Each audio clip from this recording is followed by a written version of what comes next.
Hello my YouTube family, ಹೇಗಿದ್ದೀರಾ ಎಲ್ಲರೂ? I hope ಎಲ್ಲರೂ ಚೆನ್ನಾಗಿದ್ದೀರಾ. ಅದೇ ರೀತಿ ನಿಮ್ಮ ಲೈಫ್ನಲ್ಲಿ ಪಾಸಿಟಿವ್ ಆಗಿ ಥಿಂಕ್ ಮಾಡ್ತಾ ಇದ್ದೀರಾ ಅಂತ ಅಂದ್ಕೊಂಡಿದ್ದೀನಿ. ಇವತ್ತಿನ ಈವ್ನಿಂಗ್ ರೀಡಿಂಗಲ್ಲಿ ಬ್ಯೂಟಿಫುಲ್ ಆಗಿರುವಂತಹ ಯಾವ ಎನರ್ಜಿ ಇದೆ ಅಂತ ನೋಡೋಣ. ಮೊದಲು ಕಾಮಾಗಿ ಕೂತ್ಕೊಳ್ಳಿ, ಡೀಪ್ ಬ್ರೀತನ್ನು ತಗೊಳ್ಳಿ, ನಿಮ್ಮ ಮೈಂಡ್ ಮತ್ತು ಮನಸ್ಸನ್ನು ರಿಲ್ಯಾಕ್ಸ್ ಮಾಡ್ಕೊಳ್ಳಿ. ಈಗ ನಿಮ್ಮ ಪರ್ಸನ್ ಹೆಸರನ್ನು ಮನಸಾರೆ 3 ಬಾರಿ ನೆನಪಿಸ್ಕೊಳ್ಳಿ. ನಿಮ್ಮ ಪರ್ಸನ್ ಫೇಸನ್ನು ಇಮ್ಯಾಜಿನ್ ಮಾಡ್ಕೊಳ್ಳಿ.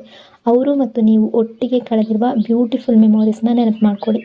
ಅದಕ್ಕೂ ಮೊದಲು ಈ ರೀಡಿಂಗ್ ನಿಮ್ಮವರೆಗೂ ತಲುಪಿದೆ ಅಂದರೆ ಯು ಆರ್ ಸೋ ಬ್ಲೆಸ್ಡ್. ಯೂನಿವರ್ಸ್ಗೆ ಗ್ರ್ಯಾಟಿಟ್ಯೂಡ್ ಹೇಳಿ, ಥ್ಯಾಂಕ್ ಯು ಯೂನಿವರ್ಸ್ ಅಂತ ಹೇಳಿ ನಿಮ್ಮ ಪರ್ಸನ್ ಎನರ್ಜಿಯನ್ನು ಫೀಲ್ ಮಾಡಿ. ಬ್ಯೂಟಿಫುಲ್ ಆಗಿರುವ ಎನರ್ಜಿ ಬಂದಾಗ ಅದನ್ನು ರಿಸೀವ್ ಮಾಡ್ಕೊಳ್ಳಿ. ಇದು ಜನರಲ್ ರೀಡಿಂಗ್ ಆಗಿರುತ್ತೆ. ಸೊ ಎಲ್ಲ ವಿಷಯಗಳು ಎಲ್ಲರಿಗೂ ಮ್ಯಾಚ್ ಆಗಬೇಕು ಅಂತ ಇಲ್ಲ. ನಿಮ್ಮ ಸಿಚುವೇಶನ್ಗೆ ಮ್ಯಾಚ್ ಆಗುವ ಎನರ್ಜಿ ಮಾತ್ರ ರಿಸೀವ್ ಮಾಡ್ಕೊಳ್ಳಿ. ಯಾವುದಾದ್ರೂ ಭಾಗ ನಿಮಗೆ ಮ್ಯಾಚ್ ಆಗಲಿಲ್ಲ ಅಂದರೆ ಅದನ್ನು ಫೋರ್ಸ್ ಆಗಿ ತಗೊಳ್ಬೇಡಿ. ಕೆಲವರು ಯಾವ ರೀತಿ ಇರ್ತಾರೆ ಅಂದರೆ ಅವರಿಗೆ ಆ ಎನರ್ಜಿ ಮ್ಯಾಚ್ ಆಗೋದಿಲ್ಲ, ಬಟ್ ಅದನ್ನು ತಗೊಂಡು ನೆಗೆಟಿವ್ ಆಗಿ ಕಮೆಂಟ್ ಮಾಡೋದು. ನೆಗೆಟಿವ್ ಆಗಿ ನೀವು ಥಿಂಕ್ ಮಾಡಿದಷ್ಟು ನೆಗೆಟಿವಿಟಿನೇ ನಿಮ್ಮ ಲೈಫ್ನಲ್ಲಿ ರಿಫ್ಲೆಕ್ಟ್ ಆಗೋದು. ಸೊ ನಿಮಗೆ ಈ ಎನರ್ಜಿ ಮ್ಯಾಚ್ ಆಗ್ತಾ ಇದ್ದರೆ ಮಾತ್ರ ತಗೊಳ್ಳಿ ಅಂತ ನಾನು ಎಲ್ಲ ರೀಡಿಂಗಲ್ಲೂ ಹೇಳ್ತಾ ಇರ್ತೀನಿ. ಕೆಲವೊಂದು ಭಾಗ ಕೆಲವೊಬ್ಬರಿಗೆ ಅದು ಮ್ಯಾಚ್ ಆಗದೇ ಇರ್ಬೋದು. ಅದನ್ನು ನೀವೇ ಸ್ವತಃ ಮ್ಯಾಚ್ ಮಾಡಿಕೊಂಡು ನೆಗೆಟಿವ್ ಆಗಿ ಕಮೆಂಟ್ ಮಾಡೋದ್ರಿಂದ ಏನೇ ಯೂಸ್ ಆಗೋದಿಲ್ಲ.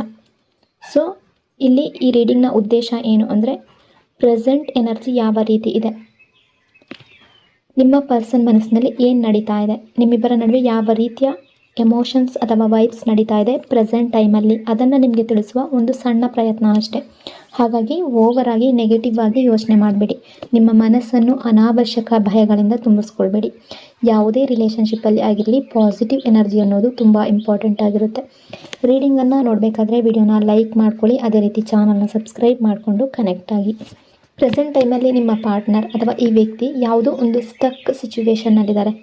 ಇವರು ಪಾಸ್ಟ್ನಲ್ಲಿ ನಿಮಗೆ ತುಂಬ ಹರ್ಟ್ ಮಾಡಿದ್ದಾರೆ ಅನ್ನೋ ಎನರ್ಜಿ ಇದೆ. ನಿಮಗೆ ತುಂಬ ಮಾತುಗಳನ್ನು ಹೇಳಿರ್ಬೋದು, ತುಂಬ ತಪ್ಪಾಗಿ ಟ್ರೀಟ್ ಮಾಡಿರ್ಬೋದು, ನೀವು ನಂಬೋದಕ್ಕೆ ಆಗದೇ ಇರುವಷ್ಟು ವರ್ತನೆ ಮಾಡಿರ್ಬೋದು. ನಿಮ್ಮ ಪಾರ್ಟ್ನರ್ ಮೇಲ್ ಆಗಿರಲಿ ಫೀಮೇಲ್ ಆಗಿರಲಿ, ಈ ರೀತಿ ಅವರಿಂದ ನೀವು ಎಕ್ಸ್ಪೆಕ್ಟ್ ಮಾಡಿರಲಿಲ್ಲ. ನಿಮಗೆ ಇಂತಹ ನೋವು, ತೊಂದರೆ, ಟೆನ್ಷನ್ ಎಲ್ಲವೂ ಬರ್ಬೋದು ಅಂತ ನೀವು ಯೋಚನೆ ಮಾಡಿರಲಿಲ್ಲ. ಅಥವಾ ಪ್ರತಿಯೊಂದು ವಿಷಯದಲ್ಲೂ ಅವರ ಮಾತೇ ನಡಿಬೇಕು ಅನ್ನೋ ರೀತಿಯಲ್ಲಿದ್ದರು. ನೀವೇನಾದರೂ ಎಕ್ಸ್ಪ್ಲೈನ್ ಮಾಡೋದಕ್ಕೆ ಪ್ರಯತ್ನ ಪಟ್ಟರೆ ಅದನ್ನು ಕೇಳೋದಿಲ್ಲ, ಅರ್ಥ ಮಾಡ್ಕೊಳ್ಳೋದಿಲ್ಲ, ಒಪ್ಕೊಳ್ಳೋದಿಲ್ಲ. ಅಂತಹ ಎನರ್ಜಿ ಇದೆ. ಅವರ ಇಷ್ಟದಂತೆ ರಿಲೇಷನ್ಶಿಪ್ಪನ್ನು ನಡೆಸಿದ್ದಾರೆ. ಅವರಿಗೆ ಬೇಕಾದ ರೀತಿ ಮಾಡಿದ್ದಾರೆ. ನಿಮ್ಮ ವ್ಯಾಲ್ಯೂ ಅವರಿಗೆ ಇರಲಿಲ್ಲ, ನಿಮ್ಮ ಎಮೋಷನ್ಸ್ಗೆ ವ್ಯಾಲ್ಯೂ ಇರಲಿಲ್ಲ, ನಿಮ್ಮ ಪ್ರೀತಿಗೆ ವ್ಯಾಲ್ಯೂ ಇರಲಿಲ್ಲ. ಹಾಗಾಗಿ ಈ ವ್ಯಕ್ತಿ ನೆಗೆಟಿವ್ ಮೈಂಡ್ಸೆಟ್ನಲ್ಲಿ ಇದ್ದಾರೆ ಅನ್ನೋ ಎನರ್ಜಿ ಇದೆ. ಈ ನೆಗೆಟಿವ್ ಮೈಂಡ್ಸೆಟ್ ಕಾರಣದಿಂದ ನಿಮ್ಮ ಜೊತೆ ತುಂಬ ರೂಡಾಗಿ ಬಿಹೇವ್ ಮಾಡಿರ್ಬೋದು. ಈಗ ತಾವೇ ಅವರು ಮಾಡಿದ್ದನ್ನು ನಂಬಲಾಗದ ಸ್ಥಿತಿಯಲ್ಲಿದ್ದಾರೆ. ನನ್ನಿಂದ ಏನಾಯಿತು, ನಾನು ಏನು ಮಾಡಿಬಿಟ್ಟೆ ಅಂತ ಯೋಚನೆ ಮಾಡ್ತಾ ಇದ್ದಾರೆ. ಯಾಕೆಂದರೆ ಇಲ್ಲಿ ಅವರು ನಿಮ್ಮ ಬಗ್ಗೆ ಯೋಚನೆ ಮಾಡ್ತಲೇ ಇದ್ದಾರೆ ಅನ್ನೋ ಎನರ್ಜಿ ಇದೆ. ನಿಮ್ಮ ಬಗ್ಗೆ ಯೋಚನೆ ಮಾಡ್ತಾ ಇದ್ದಾರೆ, ತುಂಬ ಟೆನ್ಷನ್ನಲ್ಲಿದ್ದಾರೆ, ತುಂಬ ಡಿಸ್ಟರ್ಬ್ ಆಗಿದ್ದಾರೆ, ತುಂಬ ಡಿಪ್ರೆಸ್ಡ್ ಆಗಿದ್ದಾರೆ. ಸೊ ಏನು ನಡೀತಾ ಇದೆ, ಯಾಕೆ ನಡೀತಾ ಇದೆ ಅನ್ನೋದು ಅವರಿಗೆ ಅರ್ಥ ಆಗ್ತಾ ಇಲ್ಲ. ಅವ್ರಿಗೇನು ಕ್ಲಿಯರ್ ಆಗ್ತಾ ಇಲ್ಲ. ನೆಗೆಟಿವ್ ಎನರ್ಜಿ ಇದೆ. ಅವರಿಗೆ ತಮ್ಮನ್ನೇ ತಾವು ಅರ್ಥ ಮಾಡ್ಕೊಳ್ಳೋದಕ್ಕೆ ಆಗ್ತಾ ಇಲ್ಲ. ಒಂದು ಟೈಮ್ನಲ್ಲಿ ಅವರು ನಿಮಗಾಗಿ ಹೇಗಿದ್ದರು, ನಿಮ್ಮ ಬಗ್ಗೆ ಹೇಗೆ ಯೋಚನೆ ಮಾಡ್ತಾಯಿದ್ರು, ಇವತ್ತು ಸಂಪೂರ್ಣವಾಗಿ ಬೇರೆ ವ್ಯಕ್ತಿ ಅಂತ ಆಗಿಬಿಟ್ಟಿದ್ದಾರೆ. ನಿಮಗೂ ಅದು ಕಾಣಿಸ್ತಾ ಇರ್ಬೋದು. ಬೇರೆ ರೀತಿ ರಿಯಾಕ್ಟ್ ಮಾಡ್ತಾ ಇದ್ದಾರೆ, ಯಾವುದೋ ಒಂದು ಸಿಚುವೇಶನ್ನಲ್ಲಿ ಇರುವ ರೀತಿ. ನೀವು ಎಷ್ಟು ಎಕ್ಸ್ಪ್ಲೈನ್ ಮಾಡಿದ್ರೂ ಕೇಳ್ತಾ ಇಲ್ಲ, ನೀವು ಏನು ಬಯಸಿದ್ರೂ ಆಗ್ತಾ ಇಲ್ಲ. ಇದರಿಂದ ನೀವು ಇರಿಟೇಟ್ ಆಗ್ತಾ ಇರ್ಬೋದು. ಅವರ ಬಿಹೇವಿಯರಿಂದ ಸ್ಟಕ್ ಆಗಿರುವ ಹಾಗೆ ಫೀಲ್ ಮಾಡ್ತಾ ಇರ್ಬೋದು. ಆದರೆ ಇದರ ಅರ್ಥ ಅವರು ನಿಮ್ಮ ಬಗ್ಗೆ ಯೋಚನೆ ಮಾಡೋದಿಲ್ಲ ಅಂತ ಅಲ್ಲ, ನೀವು ಅವರ ಮೈಂಡ್ನಲ್ಲಿ ಇಲ್ಲ ಅಂತಲ್ಲ, ಅಥವಾ ಈ ಕನೆಕ್ಷನ್ ಬಗ್ಗೆ ಅವರು ಏನು ಫೀಲ್ ಮಾಡೋದಿಲ್ಲ ಅಂತಲ್ಲ. ಪ್ರೆಸೆಂಟ್ ಟೈಮಲ್ಲಿ ಈ ರಿಲೇಷನ್ಶಿಪ್ಗಾಗಿ ಯಾವುದೇ ಆ್ಯಕ್ಷನ್ ತಗೊಳ್ತಾ ಇಲ್ಲ ಅನ್ನೋದು ಸತ್ಯ ಆಗಿರ್ಬೋದು. ನಿಮ್ಮನ್ನು ಅವಾಯ್ಡ್ ಮಾಡ್ತಾ ಇರೋದು ಕೂಡ ಸತ್ಯ ಆಗಿರ್ಬೋದು. ಆದರೆ ಇನ್ನೂ ನೀವು ಅವರ ಮೈಂಡ್ನಲ್ಲಿ ಇದ್ದೀರಾ, ಆ ಎನರ್ಜಿ ಇದೆ. ಇನ್ನೂ ಅವರು ನಿಮ್ಮ ಬಗ್ಗೆ ಯೋಚನೆ ಮಾಡ್ತಾ ಇದ್ದಾರೆ, ಈ ಕನೆಕ್ಷನ್ ಬಗ್ಗೆ ಯೋಚನೆ ಮಾಡ್ತಾ ಇದ್ದಾರೆ, ಇನ್ನೂ ಫೀಲ್ ಮಾಡ್ತಾರೆ. Progress energy. ಕೆಲವೊಮ್ಮೆ ಅವರು ನಿಮ್ಮ ಕಡೆಗೆ ಬರಬೇಕು ಅಂತ ಯೋಚನೆ ಮಾಡ್ತಾರೆ, ನಿಮಗಾಗಿ ಏನಾದರೂ ಆ್ಯಕ್ಷನ್ ತಗೊಳ್ಬೇಕು ಅಂತ ಯೋಚನೆ ಮಾಡ್ತಾರೆ, ಮುಂದಿನ ದಿನಗಳ ಬಗ್ಗೆ ಯೋಚನೆ ಮಾಡ್ತಾರೆ. ಈ ಎಲ್ಲ ಥಾಟ್ಸ್ ಅವರಲ್ಲಿ ಬರ್ತಾ ಇದೆ. ಆದರೆ ಯಾವುದೋ ಒಂದು ಸಿಚುವೇಶನ್ ಕಾರಣದಿಂದ ಅವರು ಏನೂ ಮಾಡೋದಕ್ಕೆ ಆಗ್ತಾ ಇಲ್ಲ, ಅಥವಾ ಅವರ ಈಗೋ ಅವರನ್ನು ನಿಮ್ಮವರೆಗೆ ಬರೋದಕ್ಕೆ ಬಿಡ್ತಾ ಇಲ್ಲ, ನಿಮ್ಮನ್ನು ಅಪ್ರೋಚ್ ಮಾಡೋದಕ್ಕೆ ಬಿಡ್ತಾ ಇಲ್ಲ. ಈ ಈಗೋ ನಿಧಾನವಾಗಿ ಅವರನ್ನು ಒಳಗಿನಿಂದ ಖಾಲಿ ಮಾಡ್ತಾ ಇದೆ. ಯಾಕೆಂದರೆ ರಿಲೇಷನ್ಶಿಪ್ಸ್ ಮುರಿದು ಹೋಗ್ತಾ ಇದೆ. ಈ ಈಗೋ ಕಾರಣದಿಂದ ಈ ರಿಲೇಷನ್ಶಿಪ್ ಕೂಡ ಒಂದು ಸ್ಟಕ್ ಆಗಿರುವ ಸ್ಥಿತಿಗೆ ಹೋಗಬಹುದು. ಒಬ್ಬ ವ್ಯಕ್ತಿ ಎಷ್ಟು ಪ್ರಯತ್ನ ಮಾಡಬಹುದು, ನೀವು ಪ್ರಯತ್ನ ಮಾಡ್ಬೋದು, ಆದರೆ ಆ ವ್ಯಕ್ತಿ ಕೇಳಬೇಕಲ್ವಾ, ಅರ್ಥ ಮಾಡ್ಕೊಳ್ಬೇಕಲ್ವಾ. ಅದಾದ ಮೇಲೆ ಮಾತ್ರ ರಿಲೇಷನ್ಶಿಪ್ ಅನ್ನೋದು ಮಾತ್ರ ಮುಂದೆ ಹೋಗೋದಕ್ಕೆ ಸಾಧ್ಯ. ಆದರೆ ಇಲ್ಲಿ ಅವರು ಕೇಳೋದಕ್ಕೆ ಇಷ್ಟಪಡ್ತಾ ಇಲ್ಲ ಅನ್ನೋ ಎನರ್ಜಿ ಇದೆ. ಅವರು ಒಪ್ಕೊಳ್ಳೋದಕ್ಕೆ ಇಷ್ಟಪಡ್ತಾ ಇಲ್ಲ. ಪ್ರೆಸೆಂಟ್ ಸಿಚುವೇಷನಲ್ಲಿ ಅವರು ಸ್ಟಕ್ ಆಗಿರೋ ಎನರ್ಜಿಯಲ್ಲಿದ್ದಾರೆ. ಯಾವುದೋ ಒಂದು ಸಿಚುವೇಶನ್ ಅವರನ್ನು ಬಿಡ್ತಾ ಇಲ್ಲ. ಆ ಸಿಚುವೇಶನಿಂದ ಹೊರಗಡೆ ಬರೋದಕ್ಕೆ ಸಾಧ್ಯ ಆಗ್ತಾ ಇಲ್ಲ. ಆ ಕನೆಕ್ಷನ್ನಲ್ಲಿ ಎಷ್ಟು ಸ್ಟ್ರಗಲ್ ಮಾಡ್ತಿದ್ದಾರೋ, ಬಟ್ ಅಲ್ಲಿಂದ ಅವರು ಹೊರಗಡೆ ಬರೋದಕ್ಕೆ ಆಗ್ತಾ ಇಲ್ಲ. ಅವ್ರಿಗೆ ಸ್ವಲ್ಪ ಮಟ್ಟಿಗೆ ಗೊತ್ತಿರ್ಬೋದು ಈ ಸಿಚುವೇಶನ್ ಯಾವುದು ನೆಗೆಟಿವ್ನಿಂದ ಬಂದಿದೆ ಅಂತ. ಆದರೂ ಕೂಡ ಸ್ಟಕ್ ಆಗಿದ್ದಾರೆ. ಇನ್ನರ್ ಸ್ಟ್ರೆಂತ್ ಎನರ್ಜಿ, ತಮ್ಮ ಪರವಾಗಿ ಸ್ಟ್ಯಾಂಡ್ ತಗೊಳ್ಳೋದಕ್ಕೆ ಅವರಿಗೆ ಆಗ್ತಾ ಇಲ್ಲ. ಅವರ ಜೀವನಕ್ಕಾಗಿ ಕೂಡ ಫೈಟ್ ಮಾಡಲೋದಕ್ಕೆ ಆಗ್ತಾ ಇಲ್ಲ. ಅಂತಹ ಎನರ್ಜಿ ಇದೆ. ಫ್ರಸ್ಟ್ರೇಟೆಡ್ ಆಗಿದ್ದಾರೆ, ತುಂಬ ಡಿಸ್ಟರ್ಬ್ಡ್ ಆಗಿದ್ದಾರೆ. ಪ್ರೆಸೆಂಟ್ ಎನರ್ಜಿ ಪ್ರಕಾರ ನಿಮ್ಮ ಜೊತೆ ಇದ್ದಾಗ ಅವರಿಗೆ ಪೀಸ್ ಇತ್ತು, ಕಂಫರ್ಟ್ ಇತ್ತು, ನೆಮ್ಮದಿ ಅನ್ನೋದಿತ್ತು. ಆದರೆ ಈಗ ಅವರು ಸಂಪೂರ್ಣವಾಗಿ ಡೌನ್ ಫೀಲ್ ಮಾಡ್ತಾ ಇದ್ದಾರೆ. ಒಂದು ಟೈಮ್ನಲ್ಲಿ ಅವರು ತುಂಬ ಕನಸುಗಳನ್ನು ಕಂಡಿದ್ರು ಮುಂದಿನ ದಿನಗಳ ಬಗ್ಗೆ. ಆ ಎಲ್ಲ ಕನಸುಗಳು ಒಂದೇ ಕ್ಷಣದಲ್ಲಿ ಡೌನ್ ಆಗ್ತಾ ಇರೋ ರೀತಿ ಫೀಲ್ ಆಗ್ತಾ ಇದೆ. ಎಷ್ಟೋ ಪ್ರಾಮಿಸಸ್ ಮಾಡಿರಬಹುದು, ಆದರೆ ಎಲ್ಲವೂ ಡೌನ್ ಆಗಿರುವ ಫೀಲ್ ಮಾಡ್ತಾ ಇದ್ದಾರೆ. ಅವರು ಏನೂ ಮಾಡೋದಕ್ಕೆ ಆಗ್ತಾ ಇಲ್ಲ ಅನ್ನೋ ರೀತಿ ಫೀಲ್ ಮಾಡ್ತಾ ಇದ್ದಾರೆ. ಅವರು ಒಂದು ಸಿಚುವೇಷನಲ್ಲಿ ಸ್ಟಕ್ ಆಗಿದ್ದಾರೆ ಅನ್ನೋ ರೀತಿ ಅಂದ್ಕೊಳ್ತಾ ಇದ್ದಾರೆ. ಸೊ ಇದರಿಂದ ಅವರಿಗೆ ತುಂಬ ಪೇಯ್ನ್ ಆಗ್ತಾ ಇದೆ, ತುಂಬ ದುಃಖ ಆಗ್ತಾ ಇದೆ, ತುಂಬ ತೊಂದರೆ ಆಗ್ತಾ ಇದೆ.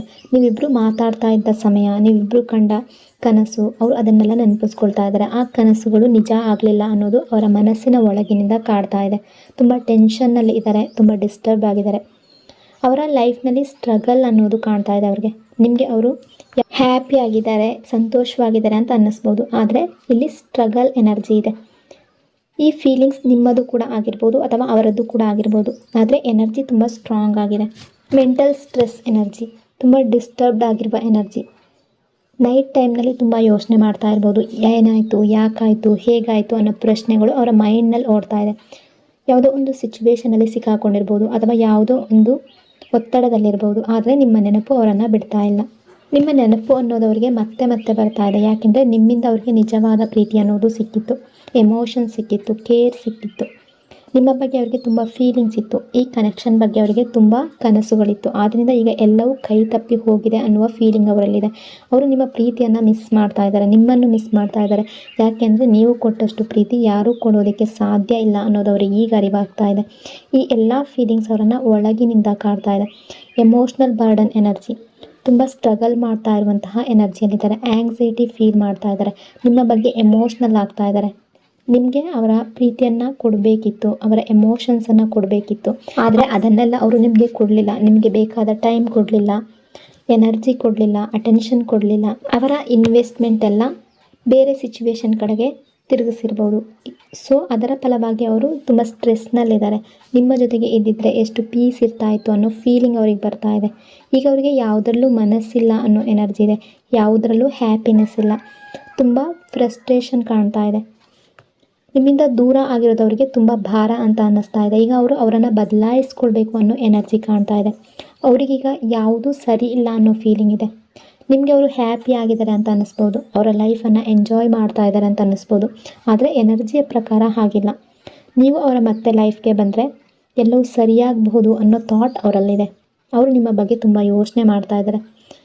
ಅವ್ರು ಏನೂ ಮಾಡ್ತಾ ಇಲ್ಲ ಅನ್ನೋದು ಪ್ರೆಸೆಂಟ್ ಟೈಮಲ್ಲಿ ಸತ್ಯ ಆಗಿರ್ಬೋದು, ಆದರೆ ಅದಕ್ಕೆ ಕಾರಣ ಅವರು ತುಂಬ ಕನ್ಫ್ಯೂಸ್ಡ್ ಆಗಿದ್ದಾರೆ, ತುಂಬ ಹೆಲ್ಪ್ಲೆಸ್ ಆಗಿದ್ದಾರೆ. ಟ್ರಾನ್ಸ್ಫರ್ಮೇಷನ್ ಎನರ್ಜಿ, ಇಲ್ಲಿ ಅವರು ಈ ಸಿಚುವೇಶನನ್ನು ಎಂಡ್ ಮಾಡಬೇಕು ಅಂತ ಬಯಸ್ತಾ ಇದ್ದಾರೆ. ನಿಮ್ಮಿಬ್ಬರ ನಡುವೆ ಡಿಸ್ಟೆನ್ಸ್ ಮುಗಿಬೇಕು ಅಂತ ಬಯಸ್ತಾ ಇದ್ದಾರೆ. ಬಟ್ ಯಾವುದೋ ಒಂದು ಸಿಚುವೇಶನ್ ಮುಗಿಬೇಕು ಅಂತ ಅಂದ್ಕೊಳ್ತಾ ಇದ್ದಾರೆ, ಆದರೆ ಅವರ ಕೈಯಲ್ಲಿ ಏನೂ ಇಲ್ಲ ಅನ್ನೋ ಫೀಲಿಂಗ್ ಕೂಡ ಕೆಲವೊಂದು ಸಲ ಬರ್ತಾ ಇದೆ. ಸ್ಟಕ್ ಎನರ್ಜಿ, ಸಂಪೂರ್ಣವಾಗಿ ಸ್ಟಕ್ ಆಗಿರುವ ಎನರ್ಜಿ ಇದೆ. ಎಲ್ಲ ಕಡೆ ಸ್ಟಕ್ ಆಗಿದ್ದಾರೆ. ಯಾವ ಸಿಚುವೇಶನ್ ನೋಡಿದ್ರು ಅವ್ರಿಗೆ ಸ್ಟಕ್ ಆಗಿ ಕಾಣ್ತಾ ಇದೆ. ಮುಂದೆ ಹೋಗೋದಕ್ಕೆ ಆಗ್ತಾ ಇಲ್ಲ, ಹಿಂದೆ ಬರೋದಕ್ಕೆ ಆಗ್ತಾ ಇಲ್ಲ, ಯಾವ ನಿರ್ಧಾರ ತಗೊಳ್ಳೋದಕ್ಕೂ ಆಗ್ತಾ ಇಲ್ಲ. ಸೊ ನಿಮ್ಮ ಜೊತೆ ನ್ಯೂ ಬಿಗಿನಿಂಗ್ ಬಯಸ್ತಾ ಇದ್ದಾರೆ. ಈ ಕನೆಕ್ಷನ್ನಲ್ಲಿ ಹೊಸ ಆರಂಭ ಬಯಸ್ತಾ ಇದ್ದಾರೆ, ಆದರೆ ಅದನ್ನು ಸ್ಟಾರ್ಟ್ ಮಾಡೋದಕ್ಕೆ ಆಗ್ತಾ ಇಲ್ಲ. ಅವರ ಲೈಫ್ ಕೂಡ ಈಗ ಸ್ಮೂತ್ ಆಗಿಲ್ಲ. ನಿಮಗೆ ಅವರ ಲೈಫ್ ತುಂಬ ಬೆಟರ್ ಆಗಿದೆ ಅನ್ನಿಸ್ಬೋದು, ಎಲ್ಲವೂ ಪರ್ಫೆಕ್ಟ್ ಇದೆ ಅಂತ ಅನ್ನಿಸ್ಬೋದು, ಆದರೆ ಹಾಗಿಲ್ಲ ಅನ್ನೋ ಎನರ್ಜಿ ಇದೆ. ಹೊರಗಿನಿಂದ ಮಾತ್ರ ಈಗೋ ತೋರಿಸ್ತಾ ಇದ್ದಾರೆ, ಹೊರಗಿನಿಂದ ಸ್ಟ್ರಾಂಗ್ ಆಗಿ ಕಾಣಿಸ್ತಾ ಇದ್ದಾರೆ, ಆದರೆ ಒಳಗಿನಿಂದ ತುಂಬ ಎಮೋಷ್ನಲ್ ಆಗಿದ್ದಾರೆ. ನಿಮಗೆ ಅವರು ಈಗೋಸ್ಟಿಕ್ ಅಂತ ಅನ್ನಿಸ್ಬೋದು, ತುಂಬ ಫೀಲ್ ಮಾಡ್ತಾ ಇದ್ದಾರೆ. ಸೊ ಈ ವ್ಯಕ್ತಿ ನನ್ನ ಕಡೆ ಬರೋದಿಲ್ಲ ಅಂತ ನಿಮ್ಗೆ ಅನ್ನಿಸ್ತಾ ಇರ್ಬೋದು, ಈ ವ್ಯಕ್ತಿ ನನ್ನ ಮಾತು ಕೇಳೋದಿಲ್ಲ ಅಂತ ಅನ್ನಿಸ್ತಾ ಇರ್ಬೋದು, ಆದರೆ ಇಲ್ಲಿ ಕಾಣ್ತಾ ಇರುವ ಎನರ್ಜಿ ಕೇವಲ ಈಗೋ ಮಾತ್ರ ಅಲ್ಲ. ಕೆಲವು ಸಿಚುವೇಶನ್ ಇದೆ, ಕೆಲವು ಪ್ರಾಬ್ಲಮ್ಸ್ ಇದೆ, ಕೆಲವು ನೆಗೆಟಿವ್ ಇನ್ಫ್ಲೂಯೆನ್ಸ್ ಇರ್ಬೋದು, ಸಿಚುವೇಶನ್ ಇರ್ಬೋದು, ಅದರಲ್ಲಿ ಸ್ಟಕ್ ಆಗಿದ್ದಾರೆ. ಸೊ ಅದು ಅವರನ್ನು ನಿಮ್ಮ ಕಡೆ ಬರೋದಕ್ಕೆ ತಡೀತಾ ಇದೆ. ಅವರು ನಿಮ್ಮ ಬಗ್ಗೆ ತಿಳ್ಕೊಳ್ಳೋದಕ್ಕೆ ಪ್ರಯತ್ನ ಮಾಡ್ತಾ ಇದ್ದಾರೆ. ನಿಮ್ಮ ಲೈಫ್ನಲ್ಲಿ ಏನು ನಡೀತಾ ಇದೆ ಅಂತ ತಿಳ್ಕೊಳ್ಬೇಕು ಅಂತ ಅನ್ನಿಸ್ತಾ ಇದೆ. ಕ್ಯೂರಿಯಸ್ ಆಗಿದ್ದಾರೆ, ನಿಮ್ಮನ್ನು ಅಬ್ಸರ್ವ್ ಮಾಡ್ತಾ ಇದ್ದಾರೆ. ಈ ರೀತಿಯ ಎನರ್ಜಿ ಇದೆ ಇಲ್ಲಿ. Growing feeling energy. ನಿಮ್ಮ ಬಗ್ಗೆ ಪ್ಯಾಷನ್ ಅನ್ನೋದು ಹೆಚ್ಚಾಗ್ತಾ ಇದೆ, ಪ್ರೀತಿ ಅನ್ನೋದು ಹೆಚ್ಚಾಗ್ತಾ ಇದೆ. ನಿಮ್ಮ ಬಗ್ಗೆ ರೆಸ್ಪಾನ್ಸಿಬಿಲಿಟಿ ಫೀಲ್ ಮಾಡ್ತಾ ಇದ್ದಾರೆ. ನಿಮ್ಮ ಬಗ್ಗೆ ತುಂಬ ಡೀಪ್ ಲವ್ ಕಾಣ್ತಾ ಇದೆ. ಪಾಸ್ಟ್ ಮೆಮೊರೀಸ್ ಅವರನ್ನು ತುಂಬ ಕಾಡ್ತಾ ಇದೆ. ಒಂದು ಟೈಮ್ನಲ್ಲಿ ನೀವಿಬ್ಬರು ತುಂಬ ಹ್ಯಾಪಿಯಾಗಿದ್ರಿ, ಆ ಟೈಮನ್ನು ಅವರು ಮತ್ತೆ ಮತ್ತೆ ನೆನಪಿಸ್ಕೊಳ್ತಾ ಇದ್ದಾರೆ. ನಿಮ್ಗೆ ಅನ್ನಿಸ್ಬೋದು ಅವರು ಯಾವುದೋ ಒಂದು ಸಿಚುವೇಶನ್ ಜೊತೆ ಹ್ಯಾಪಿಯಾಗಿದ್ದಾರೆ ಅಂತ, ಅಥವಾ ಅವರ ಲೈಫ್ನಲ್ಲಿ ಅವರು ಹ್ಯಾಪಿಯಾಗಿದ್ದಾರೆ ಅಂತ. ಬಟ್ ಅವರ ಮೈಂಡ್ ಮತ್ತು ಹಾರ್ಟ್ನಲ್ಲಿ ಸಂಪೂರ್ಣವಾಗಿ ಎಲ್ಲವೂ ಮರೆತು ಹೋಗಿಲ್ಲ. ಅವರು ಮತ್ತೆ ಮತ್ತೆ ನೆನಪು ಮಾಡ್ಕೊಳ್ತಾ ಇದ್ದಾರೆ. ಅದಕ್ಕಾಗಿ ಹೊರಗಿನಿಂದ ಅವರು ಹ್ಯಾಪಿ ಇರುವ ರೀತಿ ನಿಮಗೆ ಕಾಣ್ಬೋದು, ಎಲ್ಲವೂ ಚೆನ್ನಾಗಿದೆ ಅನ್ನುವ ಹಾಗೆ ಕಾಣ್ಬೋದು. ಆದರೆ ಅವರು ನಿಮ್ಮ ಬಗ್ಗೆ ಫೀಲ್ ಮಾಡೋದನ್ನು ನಿಮಗೆ ಹೇಳಬೇಕು ಅಂತ ಬಯಸ್ತಾ ಇದ್ದಾರೆ. ಅವರ ಫೀಲಿಂಗ್ಸನ್ನು ಎಕ್ಸ್ಪ್ರೆಸ್ ಮಾಡಬೇಕು ಅಂತ ಅಂದ್ಕೊಳ್ತಾ ಇದ್ದಾರೆ. ಅವರ ಹಾರ್ಟ್ನಲ್ಲಿ ಏನಿದೆ ಅನ್ನೋದನ್ನು ನಿಮಗೆ ಹೇಳಬೇಕು ಅಂತ ಬಯಸ್ತಾ ಇದ್ದಾರೆ. ಯಾಕೆಂದರೆ ಅವರು ನಿಮ್ಮ ಬಗ್ಗೆ ತುಂಬ ಫೀಲಿಂಗ್ಸನ್ನು ಇಟ್ಕೊಂಡಿದ್ದಾರೆ. Regret energy. ರಿಗ್ರೆಟ್ ತುಂಬ ಸ್ಟ್ರಾಂಗ್ ಆಗಿದೆ. ಅವರ ಆ್ಯಕ್ಷನ್ಸ್ ಬಗ್ಗೆ ಅವರಿಗೆ ಪಶ್ಚಾತ್ತಾಪ ಇದೆ. ನಿಮ್ಮ ರಿಲೇಷನ್ಶಿಪ್ಪನ್ನು ಮತ್ತೆ ಸರಿಯಾಗಬೇಕು ಅಂತ ನೀವು ಬಯಸ್ತಾ ಇದ್ದರೆ, ಅವರು ಅವರ ರೆಸ್ಪಾನ್ಸಿಬಿಲಿಟಿ ತಗೊಳ್ಬೇಕು ಅಂತ ನೀವು ಬಯಸ್ತಾ ಇದ್ದರೆ, ನಿಮ್ಮ ಕಡೆ ಅವರು ಮತ್ತೆ ಬರಬೇಕು ಅಂತ ನೀವು ಬಯಸ್ತಾ ಇದ್ದರೆ, ಅದರ ಎನರ್ಜಿ ಕಾಣ್ತಾ ಇದೆ. ಒಂದು ವೇಳೆ ನೀವು ಈಗಾಗಲೇ ಕೆಲವರ ಮಾತುಕತೆ ಕೂಡ ಸ್ವಲ್ಪವಾಗಿ ಶುರು ಆಗಿರ್ಬೋದು, ಆ ಎನರ್ಜಿ ಕೂಡ ಇದೆ. ರಿಯೂನಿಯನ್ ಎನರ್ಜಿ ತುಂಬ ಸ್ಟ್ರಾಂಗ್ ಆಗಿದೆ. ಈ ಕನೆಕ್ಷನ್ ಲಾಂಗ್ ಟರ್ಮ್ ಕಡೆ ಸಾಗ್ತಾ ಇರುವಂಥ ಎನರ್ಜಿ ಇದೆ. ನಿಧಾನವಾಗಿ ಥಿಂಗ್ಸ್ ಬೆಟರ್ ಆಗ್ತಾ ಇದೆ ಅನ್ನೋ ಎನರ್ಜಿ ಇದೆ. Moving forward energy. ನಿಮ್ಮ ಕಡೆಗೆ ಮೂವ್ ಆಗುವ ಎನರ್ಜಿ ಇದೆ. ಡಿಫಿಕಲ್ಟೀಸನ್ನು ದಾಟುವ ಎನರ್ಜಿ ಇದೆ. ಅದರಿಂದ ಮುಂದಿನ ಟೈಮ್ನಲ್ಲಿ ಈ ಕನೆಕ್ಷನ್ ಹೀಲಿಂಗ್ ಆಗುವ ಸಾಧ್ಯತೆ ಇದೆ. ರಿಲೇಷನ್ಶಿಪ್ ಹೀಲಿಂಗ್ ಆಗುವ ಸಾಧ್ಯತೆ ಇದೆ. ಪಾಸಿಟಿವ್ ಚೇಂಜಸ್ ಅನ್ನೋದು ಕಾಣ್ತಾ ಇದೆ. ಥಿಂಗ್ಸ್ ಬೆಟರ್ ಆಗುವ ಎನರ್ಜಿ ಇದೆ. ಎಲ್ಲವೂ ನಿಧಾನವಾಗಿ ಸರಿಯಾಗುವ ಎನರ್ಜಿ ಇದೆ. ಸೊ ಇದು ಇವತ್ತಿನ ಈವ್ನಿಂಗ್ನ ಇವರ ಫೀಲಿಂಗ್ಸ್ ಬಗ್ಗೆ ಕಾಣಿಸ್ಕೊಂಡಂತಹ ಎನರ್ಜಿ. ಈ ರೀಡಿಂಗ್ ನಿಮಗೆ ಇಷ್ಟ ಆಗಿದೆ ಅಂದ್ಕೊಂಡಿದ್ದೀನಿ. ಇಷ್ಟ ಆಗಿದರೆ ಪಾಸಿಟಿವ್ ಆಗಿ ಕಮೆಂಟ್ ಮಾಡಿ. ಇನ್ನೊಂದು ಬ್ಯೂಟಿಫುಲ್ ರೀಡಿಂಗಲ್ಲಿ ಮತ್ತೆ ಸಿಗ್ತೀನಿ. ಅಲ್ಲಿವರೆಗೂ ಟೇಕ್ ಕೇರ್. ನಿಮ್ಮ ಪ್ರೀತಿ, ನಿಮ್ಮ ಸಪೋರ್ಟ್ಗೆ thank you so much. Lords and lords of love. God bless you all.